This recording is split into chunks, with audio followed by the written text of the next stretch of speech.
fête au village. C'est la fête.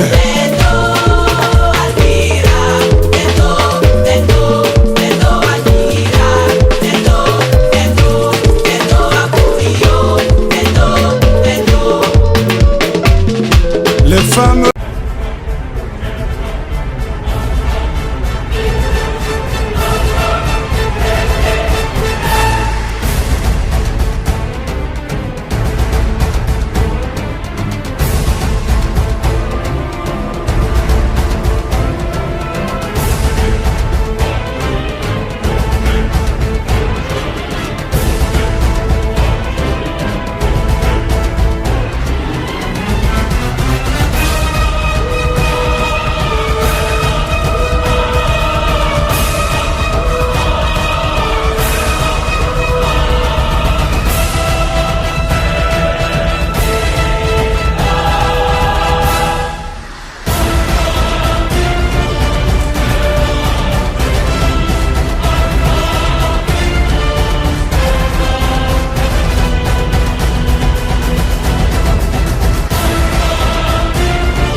Ouais.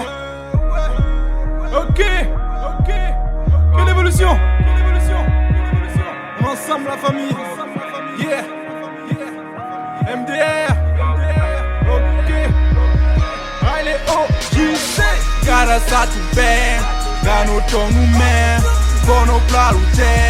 Garo pas tout bem. Gano tout nous mort. Là, c'est les à côté du Stade de France. Parce que, en dehors du football, il y a ce que l'on appelle les produits dérivés du football, dont les grandes marques qui, pendant des grandes cérémonies comme 7 Euro 2016, vont aussi vendre leurs marques. Ici, vous aurez par exemple là, le grand village donc du Stade de France, où il y aura des marques telles que Adidas, Nike, Puma. Tout le reste, ce sera une super animation. C'est ça, les à côté du football, c'est aussi ça, les à côté du Stade de France.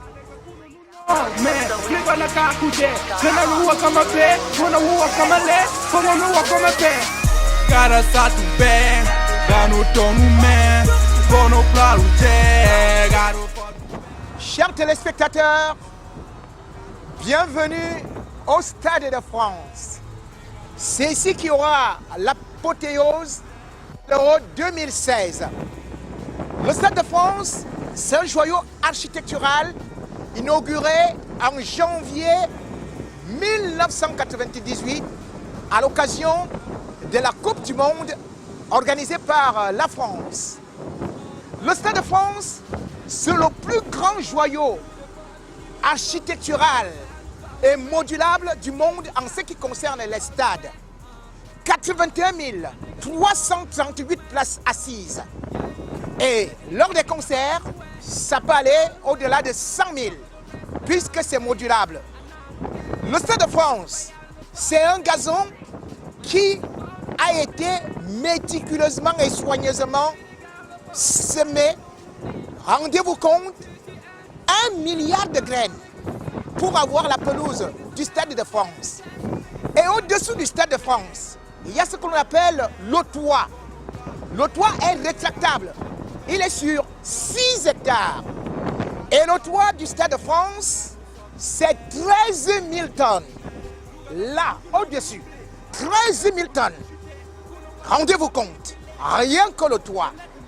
Le Stade de France, que vous voyez actuellement également, certes, il peut contenir beaucoup de gens, Mais aussi, il faut savoir qu'il a tous les atouts pour pouvoir aussi les évacuer.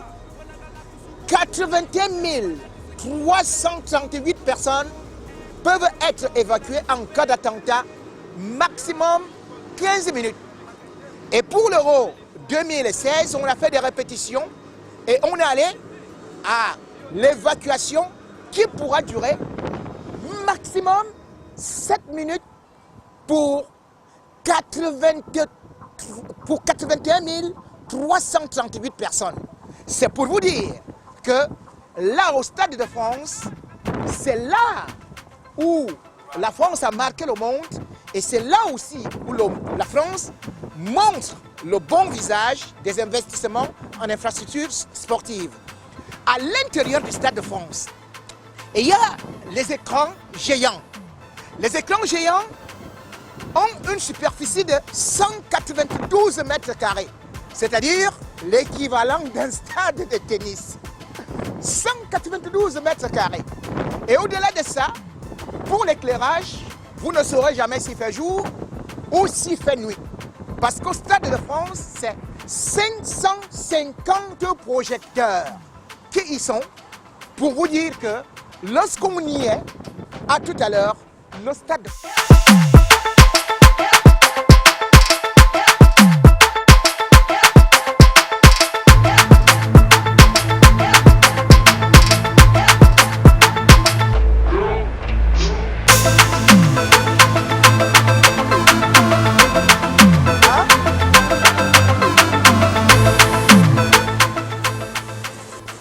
Voici donc là, de mon tribune, c'est des tribunes hautes. Nous avons lancé vers l'autre côté parce qu'il y a plus la sécurité. Donc, pour aujourd'hui spécialement, compte tenu de la sécurité, compte tenu qu'on est en train de prévoir, je ne vais pas vous y amener. Parce que beaucoup de boulot se passe actuellement à l'intérieur, beaucoup de répétitions et le plan Vigipirate contre les attentats terroristes qui ont eu la formation supplémentaire pendant 140 heures et qui seront donc ici, ont suivi une formation en dehors de la formation qu'ils ont déjà pour la palpation. Et ils seront capables de faire 18 000 palpations en quelques minutes et avant une heure, on aurait déjà fait 81 000 palpations sans pour autant oublier qu'après palpation, vous pouvez le constater, tout est actuellement mis en œuvre pour que cela puisse être totalement huilé parce qu'il y a eu une alerte lors du match le 20 mai 2016, opposant le Paris Saint-Germain à l'Olympique de Marseille, occasion de la Coupe de France, et il y a eu du désordre au niveau du stade, juste parce que certains spectateurs avaient échappé à la fouille. Cette fois-ci, on a donc essayé de rectifier cela entre le directeur de la sécurité, le préfet de police et bien sûr toutes les équipes pour que cela soit coordonné de façon qu'il n'y ait plus un certain manquement. C'est pour cela qu'ici au Stade de France, quoi qu'il arrive, quoi qu'il se fasse, on peut dire ce n'est pas la sécurité à 100%, mais 72% de Français sont convaincus que la sécurité sera assurée. Et en dehors de ça, la France a aussi bénéficié de 8 polices étrangères européennes qui sont venues pour renforcer les effectifs et la formation. Donc partout, ce sera ici la grande sécurité. Et bien sûr, l'apothéose, ce sera le 10 juillet, le jour de la finale. Le Stade de France, comme je le disais tantôt, c'est un investissement monstrueux. Ça a coûté à l'État français 364 millions d'euros. Eh bien, 364 millions d'euros, qu'est-ce que ça peut rapporter C'est la question que le contribuable peut se poser. Mais aujourd'hui, on se rend compte que le Stade de France a beaucoup rapporté dans la mesure où les concerts sont faits ici au Stade de France. Par exemple, j'étais au concert de Yannick Noah où c'était totalement plein. Les artistes viennent du monde entier. Ça fait que le Stade de France puisse rapporter aujourd'hui pas mal de choses en ce qui concerne les finances. Et bien sûr aussi en ce qui concerne la location des stades. Parce que la finale va se jouer ici le 10, mais l'UEFA a demandé à la France de mettre à sa disposition 10 stades. Ces 10 stades rapportent à la France 221 millions d'euros. Pour vous dire donc que dans des pays sous-développés ou dans certains pays africains où on ne veut pas investir dans les stades, qu'ils sachent qu'un stade de football, ça rapporte. Un stade de football, c'est un centre de plaisir et de loisirs et un centre économique et un centre de un terrain de football comme le Stade de France aujourd'hui est ce qu'on peut appeler l'emblème de la réussite de la France. Aussi, je vais vous amener dans quelques instants, tous les Français voudraient assister ici à la finale qui aura lieu le 10 juillet 2016. Et l'espoir des Français, c'est de remporter cette Coupe d'Europe, ce championnat d'Europe, cet Euro 2016. Mais en ont-ils des moyens? En ont-ils des capacités? Voilà ce sur quoi nous allons répondre dans quelques instants.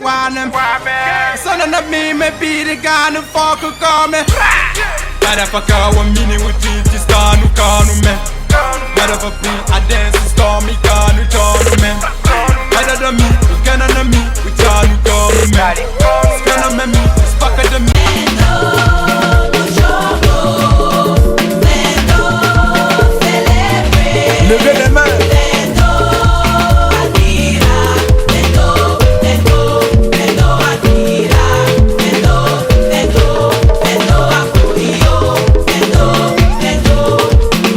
La fête au village, c'est la fête.